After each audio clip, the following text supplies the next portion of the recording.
할렐루야. 아침 7시에 찾아가는 하나님의 말씀, 오늘은 신명기 25장 5절에서 10절까지의 말씀을 가지고 은혜를 나누겠습니다. 결혼을 하여서 남편이 먼저 죽은 자, 그 아내 된 사람이 어떻게 살아갈 수 있는가에 대한 말씀입니다. 신명기는 율법의 재선포라 그랬어요. 우리가 알고 있는 율법이라고 하는 것은 정죄하는 것, 그 다음에 또 벌하는 것, 심판하는 것, 이렇게 생각을 하겠지만, 그러나 하나님께서는 이 율법을 주실 때에 은혜의 통로와 방편으로 주신 것입니다. 그래서 오늘도 남편이 죽은 자의 여자가, 또 그 아내가 사회생활 중에서 보호자가 없고 또 그 기업을 이을 자식이 없을 때에 이 문제를 어떻게 해결하는가에 대한 말씀이 신명기 25장에 나와 있습니다. 신명기 25장에 있는 말씀을 가지고 오늘 이 문제를 좀 생각해 보겠습니다. 그러니까 계대 혼인법이 있습니다. 그것은 뭐냐면 여러 형제가 있는 집에서 한 형제가 죽습니다.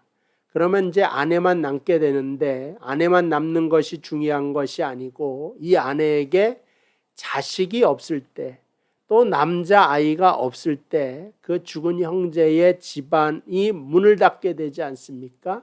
이러한 것을 방지하기 위하여 율법은 자손 보존에 초점을 맞추어서 이 문제를 해결하려고 합니다. 또 이 자손이라고 하는 것은 이 어머니의 부양자가 됩니다. 그래서 이 어머니를, 또 이 죽은 자의 아내를 끝까지 책임지게 하는 방편으로 계대 혼인법에 대한 율법을 만들어 놓습니다. 6절을 보면 그 여인이 낳은 첫 아들이 그 죽은 형제의 이름을 잊게 하여 그 이름이 이스라엘 중에서 끊어지지 않게 할 것이라. 그런데 이 계대 혼인법을 거절하는 일이 가끔 가다가 발생을 하게 됩니다. 그때는 어떻게 하느냐? 7절에 나와 있죠. 만약 그 형제의 아내 마다하기를 즐겨하지 아니하면 그 아내는 성문으로 장로들에게 가가지고 고발을 하게 됩니다. 그래서 이스라엘 중에 그 형제의 이름을 잊기를 싫어하여 남편의 형제된 의미를 내게 행하지 아니하였습니다 라고 하는 고백을 하게 되죠. 고발을 하면은 그 형제의 발에서 신발을 벗기는 게 첫 번째고, 두 번째가 뭐냐면 그 얼굴에 침을 뱉고, 그리고 10절에 보니까 그의 이름을 신벗김 받은 자의 집이라 부를 것이다. 그래가지고 책임과 의무를 다하지 아니한 자라고 하는 그 수치를 당하게 하는 것입니다. 어쨌든 그 마을 장로에게 재판을 요청할 수 있는 권리가 주어지게 하고, 이 율법의 핵심적인 것은 자손이 끊어지지 않고 이 자손은 이 여인의 부양자가 되는데, 부양자가 있게 하여서 그 여인의 생명을 있게 만드는, 또 생활을 책임지게 만드는 일을 하게 됩니다. 그래서 만약 아들이 나온다 그러면은 대문 밖에다가 활과 화살을 걸어 온 마을 전체에 공표하도록 되어져 있고, 우리 집에 미래의 생명의 부양자가 태어났다라고 하는 것을 선포하는 것이 주된 의무가 되는 겁니다. 그러니까 우리는 시편 127편에 보면은 그 자녀에 대한 구절이 나와 있는데, 이것을 이해하면 이 구절이 이해가 되죠. 127편 3절. 보라, 자식들은 여호와의 기업이요 태의 열매는 그의 상급이로다. 젊은 자의 자식은 장사의 수중의 화살 같으니 이것이 그의 화살통에 가득한 자는 복되도다. 그러니까는 여기 나와 있는 미래의 생명의 부양자로서 자식을 생각했고, 마땅히 자식은 그 나이 들어서 생활력이 없는 부모를 부양하는 것을 율법으로 또 뭐 어떤 전통으로든지 당연하게 생각하는 것이 이스라엘의 신앙 세계의 전통이 되는 것입니다. 그래서 어떠한 유대 가문도 망하거나 폐가가 되지 못하도록, 그리고 남편을 잃은 여인이 어떠한 여인도 생활 문제로 고통당하지 않도록 하나님의 은혜의 방편으로 이러한 그 율법을 두어서 생명을 살리게 하신 것을 보게 됩니다. 그런데 이제 이런 것은 창세기에서부터도 사실 나옵니다. 유다의 맏아들 엘이 다말을 남기고 죽었을 때 그 형제의 하나인 오난이 이 계대 혼인법에 의하여서 그 오난을 책임지는 남편으로 되어지는데 그 자식을 안 낳게 하려고 자식이 나도 자기 자식이 되지 않습니다. 땅에다가 설정을 해서 그 징계를 받는 이야기가 창세기에 나오고 있습니다. 이러한 것은 창세기에서부터 하나님께서 어떠한 사회적인 약자나 돌보할 힘이 없는 모든 자에게 은혜를 베푸시는 법으로 만들어 놓으신 것을 볼 수가 있습니다. 이러한 사건의 대표적인 것이 바로 룻기에 나옵니다.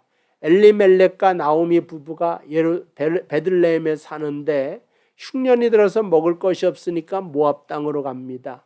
거기에서 아들 2명이 장가를 가는데 얼마 안 있다가 남편도 죽고 아들도 죽고 며느리의 하나의 이름이 룻이지 않습니까? 어머니가 너희 집에 머물러 있고 나는 이제 베들레헴으로 간다, 고향으로 간다. 그러한 결심을 하고 며느리에게는 이제 새로 시집 갈 것을 명합니다. 그런데 이제 하나는 같지만 룻이라고 하는 여자는 어머니를 따라 나서서 내가 하나님을 바꾸고, 그러니까는 우상의 땅을 떠나서 어머니의 하나님이 나의 하나님이 되고 어머니의 백성이 나의 백성이 될 것입니다. 이게 따라갑니다. 그리고 계대 혼인법에 의하여서 보아스랑 결혼한단 말이죠. 근데 보아스보다 더 가까운 친족이 있습니다. 보아스가 당신이 어떻게 할 것이냐. 그때에 이 보아스보다 더 가까운 친족이 있는데 거절의 표시로 신을 벗어 줍니다. 이건 뭐냐? 신이라고 하는 것은 내가 밟는 모든 땅, 그러니까 하나님께서는 밟는 모든 땅을 너에게 준다. 이거를 약속하지 않았습니까? 그러니까 가나안 땅 오기 전부터 모세에게 여호수아에게 다 언약한 것입니다. 아브라함 때부터 사실은 언약한 거라 신발을 신고 밟는다라고 하는 건 소유권이나 재산권을 의미하는데, 그래서 신발을 내준다는 것은 나의 권리를 포기하겠다. 나의 모든 것을 포기하겠다. 그러한 뜻입니다. 그래서 이제 나는 기업을 무르지 않고 룻을 책임지지 않겠다는 표시로 신발을 주게 되죠. 그 다음에가 이제 오늘 나와 있는 것, 침을 뱉어라. 수치를 내가 너는 나를 책임지지 않겠으니까 내게 수치를 주었다. 이제 그런 표시로 침을 뱉는데 그 당시에 이제 얼굴에 뱉기보다는 여기서 얼굴에 뱉을지라 그랬는데 의미상으로는 그 남자가 보는 앞에서 땅에다가 침을 뱉는 걸로 치욕을 당했다는 것을 표시합니다.